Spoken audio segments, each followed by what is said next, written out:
3 bullets left in my gun. 10 armed Zetas closing in, and Miguel just told me to run straight at them, screaming. Yeah, you heard that right, run at them. 6 hours earlier, I couldn't even sleep. Now I'm about to charge 15 guys with 3 rounds. How the hell did I get here? March 20th, 2015, 12:47 a.m. Been staring at this ceiling for 4 straight hours. Phone won't stop buzzing, everyone's awake. Eduardo texted, "You up? Like any of us could sleep. Tomorrow's the real thing, actual combat, actual bullets." Even Pablo's Call of Duty jokes couldn't make me laugh. Carlos's last text kept burning in my head. This time, the bullets don't miss on purpose.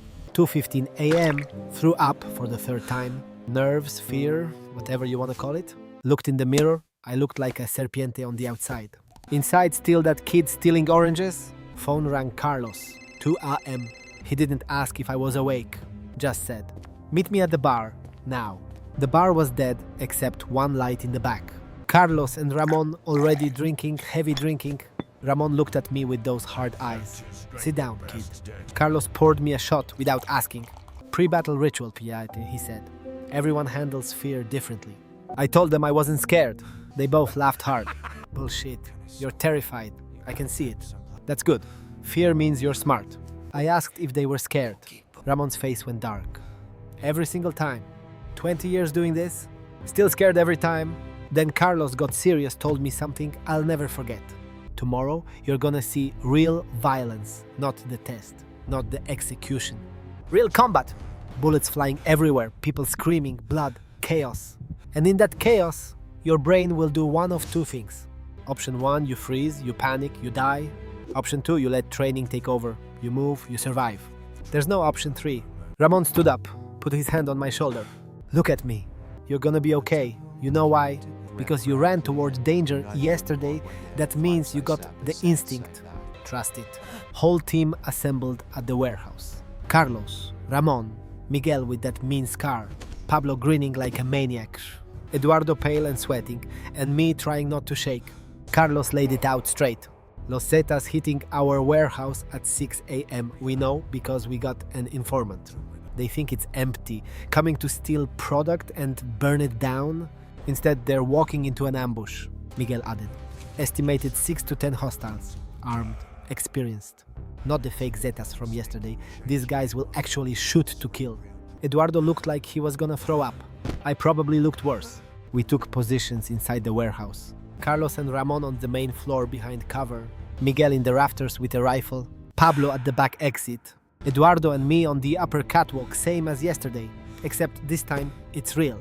Eduardo whispered, "If I die today, tell my mom I love her." I told him to shut up. He wasn't gonna die. He said, "You don't know that." He was right. Carlos's voice crackled through the radio. 6 a.m. in 5 minutes. Radio silence from here on. When they enter, wait for my signal. Nobody shoots until I shoot. Then we waited. Those 5 minutes felt like 5 hours. Every sound made me jump. A bird, a car passing, the wind. Eduardo next to me breathing so loud, I thought the Zetas would hear us from outside. I checked my gun for the 10th time loaded. Safety off. Hands shaking so bad I could barely hold it. Sound of vehicles pulling up outside made my heart stop. They came in fast, 8 of them. All armed. Leader was this tall, bald guy barking orders, grab everything, burn it, 5 minutes. Carlos let them get deep into the warehouse, waiting. My trigger finger was drenched in sweat. Eduardo looked at me terrified. I mouthed, "It's okay," even though nothing was okay. Then Carlos fired. The warehouse exploded with gunfire. I can't even describe what happened next. Pure chaos. Carlos and Ramon firing from below. Miguel's rifle cracking from above. Zetas scattering, returning fire, screaming bullet holes appearing in walls like magic. The smell of gunpowder choking everything. Eduardo fired first, I didn't. I was frozen. My brain had chosen option 1, freeze. Then a Zeta spotted us on the catwalk and raised his gun. Eduardo screamed my name. Training kicked in. I fired 3 shots wild, panicked, didn't hit anything close to the guy, but it made him duck. Eduardo fired again, actually hit him in the leg. The man went down screaming. Another Zeta from the left shot Eduardo. Again, same leg as yesterday's test. Except this time the scream was different. More real, more painful. Eduardo hit the metal catwalk, grabbed his leg, blood pumping through his fingers. He looked at me and actually laughed through the pain. You gotta be fucking kidding me, same leg. I wanted to laugh. I wanted to cry. I wanted to run. Instead, I dragged him behind a metal beam and kept shooting. Below, Ramon took a hit. Went down hard. Carlos screamed his name. Miguel was trying to cover them, but there were too many Zetas. They'd brought more guys than expected, not 8, 12, maybe 15. Carlos's voice on the radio, strained, desperate. Pablo blocked the exits. Pablo responded, "Boss, there's 5 of them coming my way. I can't." Gunfire! Radio went dead. We were losing, actually losing. This wasn't a test we could fail and retry. This was life and death. And death was winning. Miguel dropped from the rafters like some action movie hero. Landed next to me and Eduardo, checked his ammo, 3 bullets left. Looked at my gun, 3 bullets left. Eduardo was out completely. Miguel's scarred face looked deadly calm when he said it. Listen carefully, in 30 seconds they're gonna breach this catwalk. When they do, I need you to run straight at them screaming. This is where we started. Me with 3 bullets. Being told to be the bait, I thought Miguel was insane. Eduardo, bleeding, said, "Don't do it, Jimmy, that's suicide." Miguel explained fast. They think we're pinned, desperate. If you run at them screaming like a crazy person, they'll focus on you, all of them, for exactly 2 seconds. In those 2 seconds, I drop 3 of them. You drop whoever's left. It'll work. I asked what happens if they shoot me in those 2 seconds. Miguel shrugged. You die a hero, but you won't, because you're skinny, fast, and they're not expecting it. Trust me. Eduardo grabbed my arm.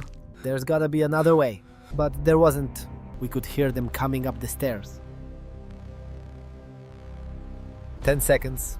I looked at Miguel, he nodded once. I stood up and made peace with dying. 5, 4, 3, 2. I burst from cover screaming. Actually ran at them, screaming every curse word I knew in English and Spanish. Gun blazing. I looked absolutely insane. And Miguel was right.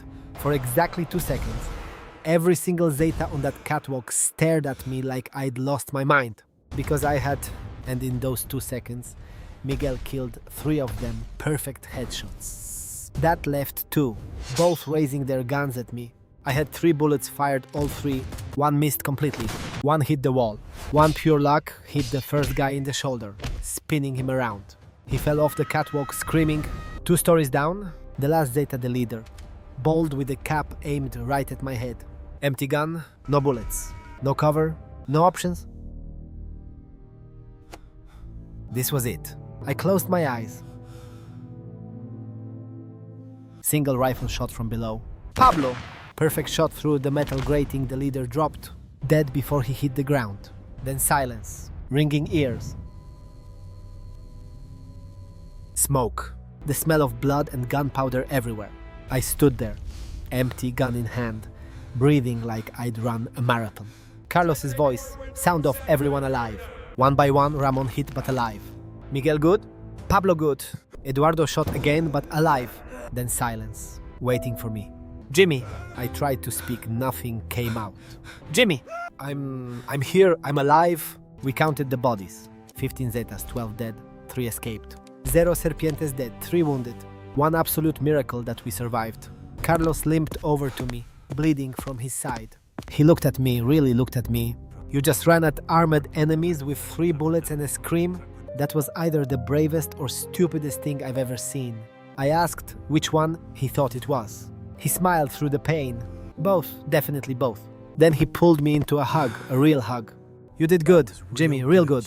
Eduardo, being bandaged for the 2nd time in 2 days, same leg both times.